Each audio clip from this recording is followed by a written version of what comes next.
Coffee with the Editor is proudly brought to you by IRZ. Good afternoon and welcome to Coffee with the Editor. I'm about to have coffee with Michael Howard from GMAR-H. He is a railway consultant, expert and specialist.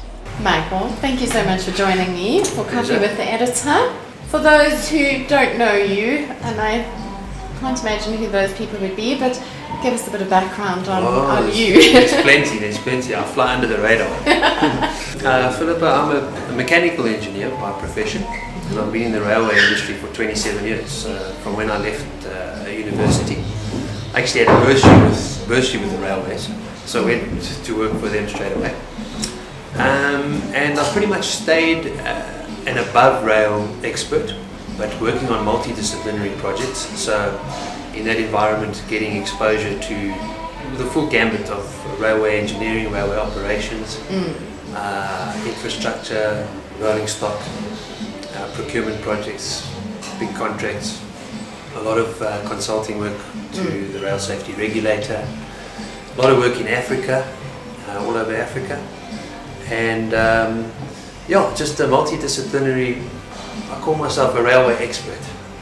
Okay. So, it's a name. Fantastic. So, having worked in Africa quite a bit, are there any particular projects that you would like to highlight? And also, what is your view of the industry and its role in Africa? And I think also let's just talk about your outlook on the African rail market and environment. My outlook now is very positive. If you had asked me for coffee a year ago, I probably would have had one foot in another country by then, because things were so dire. Yes. Really, the last 3 years, 4 years, and I'm a small, one-man band. I've got a little bit of administrative staff, so I don't have a big order book. And for the last 3 or 4 years, things were pretty dire. It was very quiet. My work typically comes from people contacting me who know me, bigger consulting firms subcontract me in, and when there's nothing happening, there's just nothing happening. So I was very quiet. But last year was a good year. So there's definitely an uptake in projects. I've done some good work in Gabon, in Nigeria, in Angola. I'm still busy with a project in Angola. We can chat a bit more about that just now. And Mozambique is still ticking and looking like it might start really humming again on the rail side, on the coal export side, from the Moatize Basin via Senna or Nacala, or potentially even a new railway line. So those things are all starting to happen again. So my outlook at the moment is very positive. It's very positive. Always, of course, depending on this mix between political will and private sector appetite, and whether they can conspire to destroy things or make things happen. Yes. So, but definitely, I would say a heck of a lot more positive than it was a year ago or 2 years ago. Specific projects you? So at the moment, the one that is probably the most interesting to your viewers is what's happening in Angola, and I certainly am hoping that it spreads in the region, that South Africa takes a leaf out of Angola's book.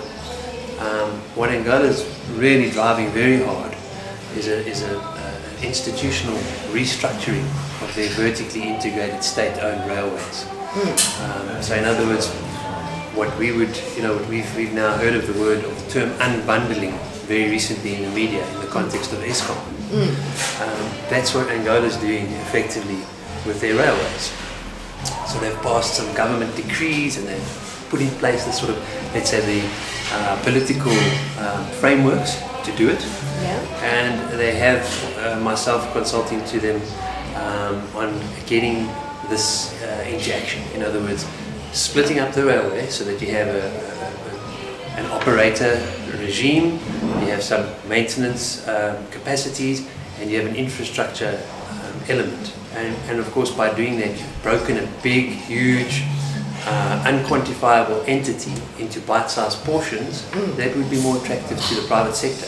So Angola's got 3 railways. Yeah. So they're essentially what they're looking to form is a single infrastructure company that will look after all 3, the infrastructure, and will open up access to their own operators, which are still there, even though they're not really pushing a lot of freight or passengers, they're pretty creeping along, but they'll still have access, plus potentially private operators, private train operators that will pay a track access fee.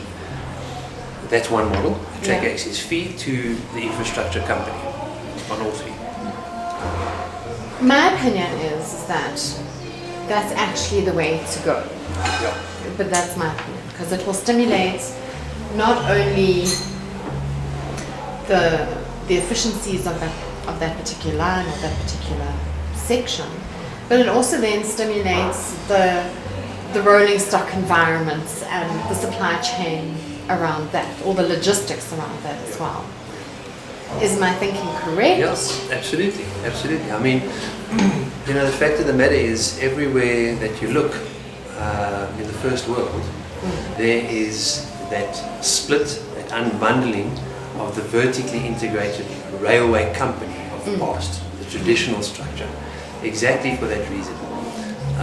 The only places really where a vertically integrated structure still works is where you've got huge amounts of government efficiency, state efficiency, and huge amounts of volume that you've already leveraged. So we don't have that in the region. We need to do exactly what you said, split up so that you can then, for example, take an operating entity, maybe even a freight owner, let's say a magnetite mine or a coal mine or an iron ore mine, that decides that they're going to invest in their own logistics chain from pit to port. They would typically have the leverage, the financial clout and the investors to bring along their own rolling stock. They might then subcontract out some operational functions, some of the maintenance functions, they outsource that, but essentially they'd be the train operator, and they would then interact with the state-owned infrastructure on some form of access agreement of some way, but then distancing themselves and not being dependent on the inefficiencies of. It's not an African thing, it's a global thing. State companies traditionally, because they become dependent at times on government subsidies, and because they have an exclusive market and exclusive rights, they're typically not very competitive. And of course, if there's no competition, the logistics chain suffers. Yeah. So that's really what it's doing. All it's doing is it's saying, let's restructure these institutions in a way that we introduce competition, so that we can leverage the opportunities to improve efficiency. And South Africa's had that concept on the table on and off at certain times for the last 20 years. It's never taken flight really, but I'm hoping with unbundling of Eskom now in the news, and with a person like Cyril Ramaphosa, who seems to have people surrounding him who understand the economics of that, that it might filter through to Transnet as well, because I think it would work wonderfully well in Transnet. How would an unbundling and Transnet look? Well, pretty much the same as what I've sort of been describing in Angola. So what we do in Transnet, in my opinion, we would split out the infrastructure, the ownership, and the operation and the maintenance of the infrastructure. So if you look at infrastructure first as a realm of the railways, then already inside there you can decide what is open for private sector participation and what's not. So most likely the ownership of the infrastructure will never be open for private shareholding. Possibly though, the operation of the infrastructure, in other words, giving access to the infrastructure, authorizing systems and personnel, the stuff that's required to give access to the track, possibly that could be privatized, or sections of it could be subcontracted, driver training, whatever they might be. And certainly some of the maintenance issues of the infrastructure could be open for private sector participation. So that would be what could be on the cards for the track itself, for the facilities. If you look at the rolling stock environment, there you've got a much bigger opportunity to privatize, or to have private sector efficiencies come on board. So that could be then opening to say, you as a private individual who wants to come to me, the government, tomorrow and say, I want to run XYZ number of trains, per week. This is my commodity, this is where I want to run to and from. I could then have a model in place as the government to say to you, fine, I'm going to charge you X number of rands per ton kilometre, and maybe I'm also going to charge you a slot fee on top of that, which you have to book. One is kind of refundable, one is not, whatever the model calls for. But in a very transparent way, you and I could then interact, and I could, as the government, give you access to my asset, and you could then run according to regulations and standards that I or my subcontracted regulator imposes upon you. So you obviously can't come along with any old rolling stock or any old operational means. You'd have to comply with the government or its entities' regulatory environment. What would the risk profile of that be, though? Yeah, look, there's always going to be a risk profile, and you'd have to manage it on an ongoing basis. So, for example, again, and we've got that basis there with the rail safety regulator. Yeah. So we'd have to, maybe the rail safety regulator maybe has an arm, or there's another entity or whatever of government that is the regulator.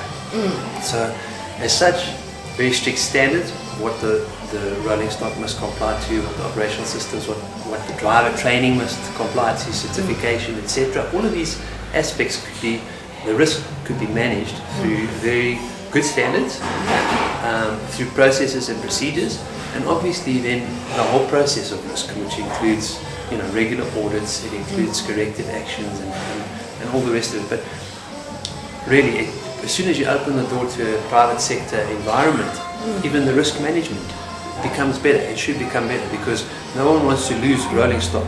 No. You know, more than less than a private guy who really feels it straight away in his budget. As opposed to a state company which has another state company that supplies the rolling stock, and when it falls off the track, everybody's upset, but not quite as upset as the guy who's gone completely out of business. Yes. You know, so the risk is naturally much better mitigated. If you had to have that concept in mind, and keeping in mind that where you have the whole pricer engagement, I mean Transnet, now you then have the pricer engagement as well. So how would that impact our passenger services? Yeah, so that would be a totally different, I would, that's a much more complicated thing. I'd keep that separate for a couple of reasons. Firstly, there's very few places in the world where a passenger service such as ours around urban areas is profitable. So it's going to make it a lot more difficult to attract private sector participation in the pricer environment anyway. So that there'll always be a need for government subsidy there. Yes. Secondly, because in certain areas we share the same infrastructure, we'd have to have some form of physical or time delineation between the two. So much like happens now, at certain times, freight trains won't be allowed on certain sections that pricer uses for metro traffic. And whoever participates as a freight private operator would have to then realize that certain slots in certain areas, urban areas in South Africa, are not available. Yes. So you'd have to have a very carefully planned master train schedule for the country, and in areas like Gauteng, Cape Town and Durban, that master train schedule would have certain slots that are just not available to private operators of freight trains. They wouldn't be able to access it. And on those slots, the government would still operate passenger trains. The government then would have other opportunities to privatize aspects of that, Yes. but never to the extent of the freight rail. So they might still call upon private entities to maintain the rolling stock on a simple service agreement, Yes. a rate per vehicle based on an availability and a reliability target. So it would be a service level agreement. Let's just go back to Africa, and I think that's quite an interesting topic, and maybe we delve into it a bit more later. But let's just focus a bit more on Africa. In your opinion, which projects stand out for you as being hugely successful? Do you have an opinion on Kenya Rail, Standard Gauge? So let's just explore some of those. I think that Standard Gauge has proven itself to be a little bit of a non-starter Even though everybody's like climbed on the standard gauge wagon. Look, at the end of the day, when you build infrastructure, somebody has to pay. The model of how it's paid could be quite creative, but somebody has to pay. And if you're not generating as a country or as a company the freight and the traffic that's earning you a revenue in order to pay for that infrastructure, then somewhere along the line somebody's going to suffer. So the bottom line of the story is you shouldn't be building infrastructure unless there's a feasible, bankable model that supports repayment of that infrastructure. And if you look at the amount of traffic that's flowing on the standard gauge line in Kenya, which I'm not fully up to speed with, but it's not enough. I'll pretty much guarantee you it's not enough to pay back the money that was paid. The Kenyan government is in hock to the Chinese companies that built it. And they're going to be paying for a long time. Either directly or there's going to be other logistics and other transport infrastructure that's going to suffer in order to cross-subsidize this massive investment. So standard gauge is wonderful. Standard gauge really, to put it bluntly, technologically speaking, standard gauge is wonderful if you want to go very higher than we go. In other words, double stacking or higher center of gravity because you've got a wider gauge. And it's great if you want to go faster. Right? We're doing 160 on standard gauge in the Gautrain. Brilliant. Do we need to do that in all places? In Africa, we've got a very strong requirement to ensure that there's a social responsibility. So even if we do build standard gauge lines, we're still going to have to accommodate regional traffic, general freight traffic. We're never going to have a line that's either 350 wagons long at 120 tons per axle, 130 tons per and double stack, because in between we're going to have the social trains between the regions. So horses for courses. I don't know if there's a lot of places in Africa yet that from a very purely technological and commercial standpoint warrant a standard gauge. Mozambique, what's happening there? Yeah, Mozambique is starting to tick a bit faster again. I'm so happy because we were very heavily involved there from about 2009-10 until 2013-14. And it's pretty much gone terribly slowly since then, but it's showing signs of reviving. So as you'll know, in Mozambique, your big mainstay for rail logistics is the coal export channel from Moatize, the Moatize coal basin. And it currently runs either sort of southwards, crosses the Dona Ana Bridge at Zambia, at the Zambezi, and heads south to Beira on the center line, or it runs on the Nacala line further north via Malawi to the Nacala port.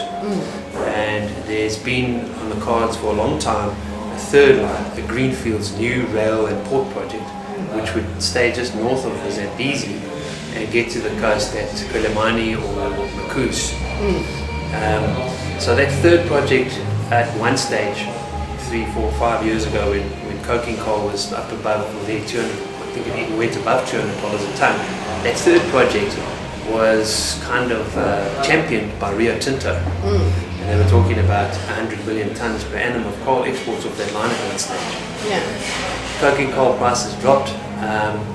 In parallel with that, the center line has been upgraded. Cornelda, who's the port operator, has had its concession renewed. So all of a sudden, center line is looking good for maybe 20 million tons per annum. And then you ask yourself the question of coking coal not where it was, the center line looking better, and with Vale, that's the third aspect, is that Vale is off the center line completely and has moved all their eggs into the Nacala basket. So center line's got a lot of capacity, it's looking much better. And then you say to yourself, is the Makuzi line ever going to be built? Maybe, maybe not, I don't know. It's definitely still on the cards and in the balance. But in the meantime, what's to me more important for the guys that are starting to say, okay, let's start getting coal exports ticking over again, is that the center line now is available. And certainly for me, who's a rolling stock guy, I say, there's the line, the capacity is good, the port's looking better. Buy some rolling stock and start running some trains tomorrow, kind of thing. Yeah. You know what I mean? Yeah. With a lot less to pay back than would be the case if you're paying somewhere. Again, everybody's got to pay. So if you build a new line, use an operator, somewhere you're going to have to pay for it. You've got track access fees, otherwise the owner of that line is going to suffer. He's not going to pay his money back. Yeah. So yeah, I mean, the bottom line is Mozambique's looking good again. I'm quite excited about what's happening there, and hopefully we'll continue to go. And looking towards like Namibia, Botswana. Yeah. Look, I'm not too huge in those markets. I know there's a nice little tender coming out for Botswana on some rolling stock renewal. Namibia is in a bit of disarray with some of the rolling stock refurbishment tenders that are kind of in dispute, and we're going to award some stuff to a Malaysian company. It looks like it's being kicked against. So typically I keep an eye on those things, particularly in my areas, which is South Africa, Swaziland and Mozambique, because I have a representation in an agency for some North American rolling stock and parts and components. That's So, NRE. that's NRE. NRE equipment, right? NRE, it used to be called National Railway Equipment Company, Yeah. but then people said NREC, Oh dear. so we dropped the C. So it's now National Railway Equipment, NRE.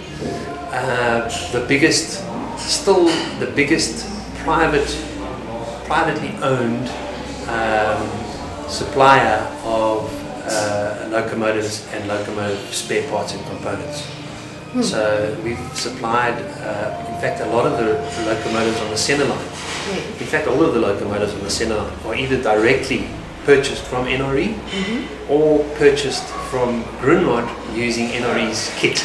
Okay. So the Grunrod factory in Pretoria, which has since closed down, built close on 100 locomotives all over Africa, including Sierra Leone. And every one of those locomotives had over $1 million of NRE kit in them. Oh wow. So the heart of the locomotive was NRE equipment from the States. So all of the locomotives on the Senna line fall into that category. We've sold some locomotives to Swaziland as well. Yeah. So you say you're working in Swaziland. What else are you doing? So just At the NRE moment- or? No, look, at the moment nothing, to be honest. Swaziland's gone a bit quiet. Unfortunately, sort of was a bit of a bad timing there. Is again around 2014 or so, magnetite prices collapsed Yes. significantly. So prior to that, you'll know that the magnetite mines in Phalaborwa, copper mines in Phalaborwa, had huge magnetite dumps as a byproduct of copper mining. The Phalaborwa Mining Company had a mountain of 260 million tons of magnetite sitting there. And that lot was bought by the Chinese. So effectively now they had this mountain free already there, and all they wanted to do was take it out and send it off to China, and it's used in the steel making process. And the idea with Swaziland, where we were involved in a sort of a private company joint venture with them, was to say, let's use Swaziland Railways sovereign, Swaziland Kingdom sovereignty, Yes. with a bilateral agreement between the railways, Transnet and Swaziland Railways, to say, okay, Swaziland, we'll buy your rolling stock, locomotives, wagons, and from that base we'll collect our customers' magnetite in Phalaborwa and take it via Swaziland to Richards Bay. At the time, it was before the rollout of a lot of the new diesel locomotives that Transnet has since procured and is procuring, and we would have put NRE locomotives on that corridor and run the magnetite trains through Swaziland. Okay. We did deliver the first train of that concept, but two things happened. The magnetite prices collapsed, so all of a sudden there was more rolling stock on the corridor than was required. Yeah. You know, we said, if this is the MDC, or MDS, the market development, what did they call it, market development strategy, or whatever, then we foresee that we're going to be doing 10 or 20 or whatever it was million tons of magnetite, and therefore we needed I remember correctly, at the time it was 40 locomotives and 700 wagons. Yeah. And in the space of a short while, that collapsed because the magnetite prices dropped, the demand dropped, and so there was literally more rolling stock on the corridor than was required. And the second thing that happened was the awards were made for a split of AC diesel locomotives between GE and was it China North Rail or China South Rail, which some of those were earmarked to be deployed onto that corridor. Okay. From Bellabor to Richards Bay.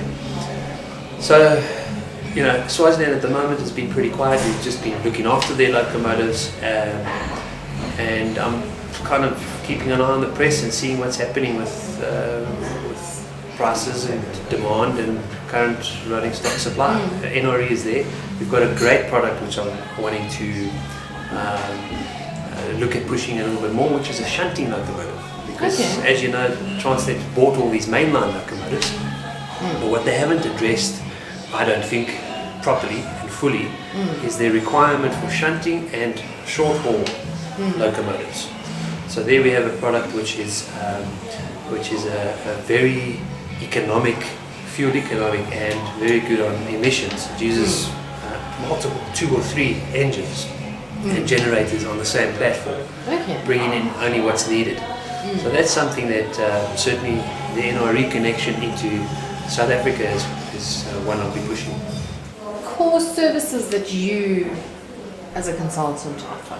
On the consulting side, it's pretty much a rail speciality from below the rail right to the top. So we would look to a client and say, what do you want to move?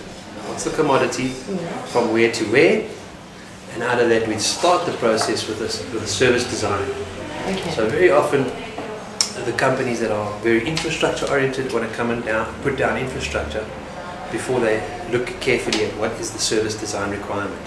So me coming from a sort of operations and rolling stock background, I look first at the service design. So we go and say, for that volume over that distance, what's the best train length we should be using?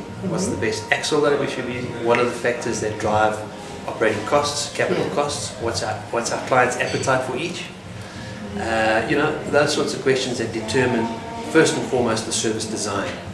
Out of the service design, we lay down the criteria for designing the infrastructure. So if I say to you, I want a 50 wagon train and I want to run at 80 kilometers per hour, and I then go and look at the topography, I might not need a line with 1 in 160 gradients and very shallow curves. I could do with a much cheaper line. So we start at that point and we develop.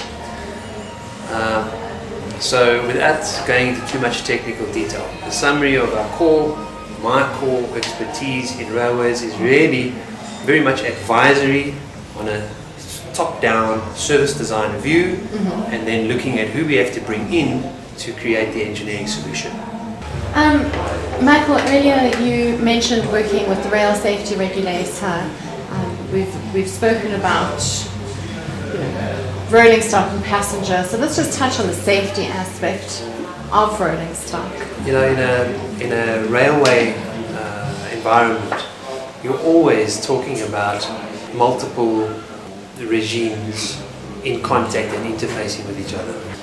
Not so much on the road or in other modes of transport where you have a vehicle of pretty much custom design running on a standard piece of infrastructure. In a railway environment, the infrastructure, the 2 pieces of metal, and the vehicle that runs on its wheels are very much more connected and very much more dependent on each other.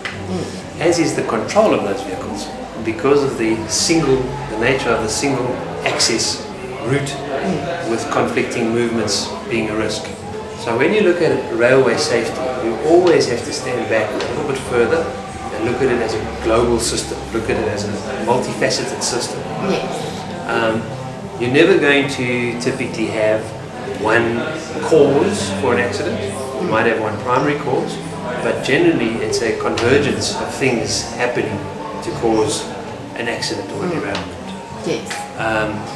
So safety and safety management systems and risk management systems in the railway environment is a very much more complicated proposition, I think, than on the roads, for example. The consequences might not be as dire as, for example, an aeroplane full of people crashing, Yes. but it could potentially be, on the railway as well.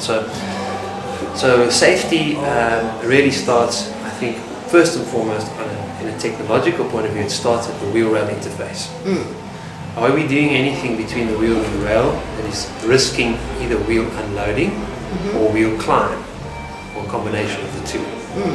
And that's an art and a science all on its own, to make sure that the wheel profile and the flange profile meet and are adequate for the rail head profile and the gauge corner. So that would be the first category of accidents, where it's some or other technological failure between the wheel and the rail, or between the systems of suspension and that affect the vehicle dynamics around that wheel-rail interface. In other words, the springs and the snubbers or the dampers on the vehicles, and the ballast and the substructure and the construction of the railways on the vehicle, on the track side. Those are the things that interface towards the dynamics. Yeah. Then we move to the level of operations of the train and operations of the railway system, and there we have again a multifaceted set of potential risks and potential focus points for safety. Of course, the one that's been a lot in the news lately with PRASA is the signalling system, or the train control system. What is the system that makes sure that conflicting movements don't occur, where trains end up on the same railway line, either behind each other or into each other in collision? And that system is, again, these days not a standalone system on the infrastructure side. It's interfaced completely with what's on board the train, and it has certain automatic overrides and interlockings that make sure that it's not all in the driver's hands.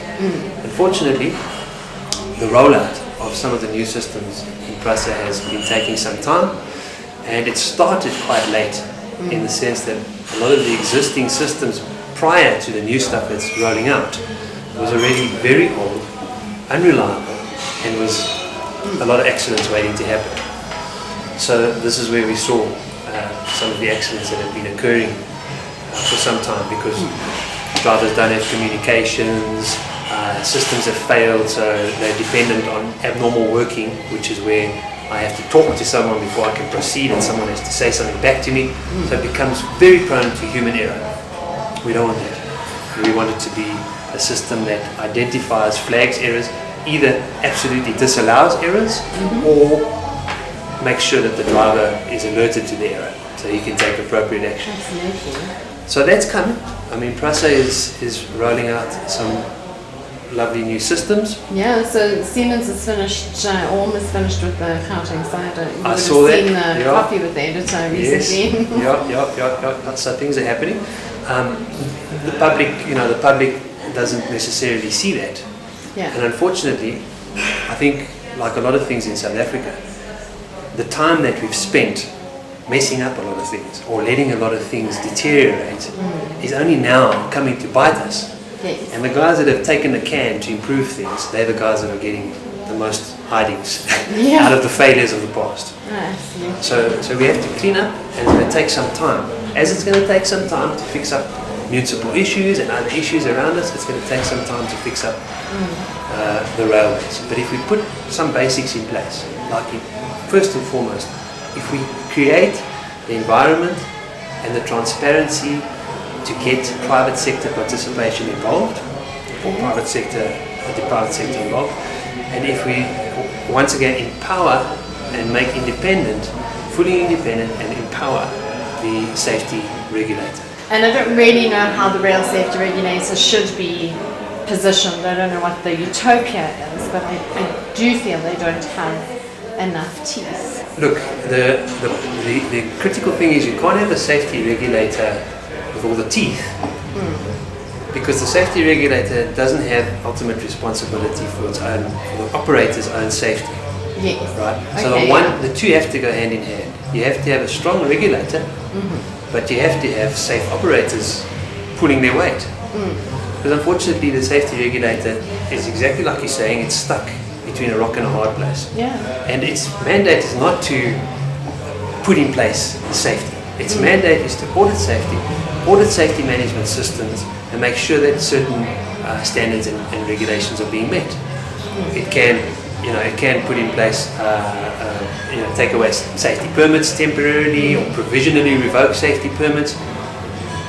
But if you have a multitude of systems deteriorating and declining, then that on its own is not good enough, because you have the political pressure to get back to work and keep the trains running. And like expansion of do you have an opinion on the expansion of the Gautrain network? But once again, it's only going to work in an environment where the public understand and buy into it. The case in point is, I'm a big supporter of paying tolls for the Gauteng road system. Because without the Gauteng road system being tolled, and without money coming in, we're not going to go any further with it. Exactly the same thing applies with the Gautrain. If we don't have the public will and the public buy-in, if we have civil disobedience around it and rejection of it, we're going to stay as we are. But it's a two-way street. The public's not going to do that if they see a government that's absolutely wasting and absolutely corrupt and all the rest of that. So you end up in a third world scenario, where the public is destructive, the public is disobedient, doesn't want to know because it doesn't trust the government. The government is not getting money from the public to develop anything, so it just takes what little there is and tries to run away with it. So it's a whole, I think, mindset. Absolutely. It's a mindset, and I'm really hopeful that from the top of government we have a mindset change. Yes. And that will filter down, and whatever the party politics may be, whatever that outcome may be, where the balance lies in party politics, if the change at the top in terms of a mindset of development and a mindset of civil cooperation and all the rest of it, if that filters down to SOEs, ultimately to translates and Department of Transport, all those things, then we could be in for great times. If party politics destroys it and populist vote mongering destroys it, then we're going to go nowhere. Michael, thank you very much.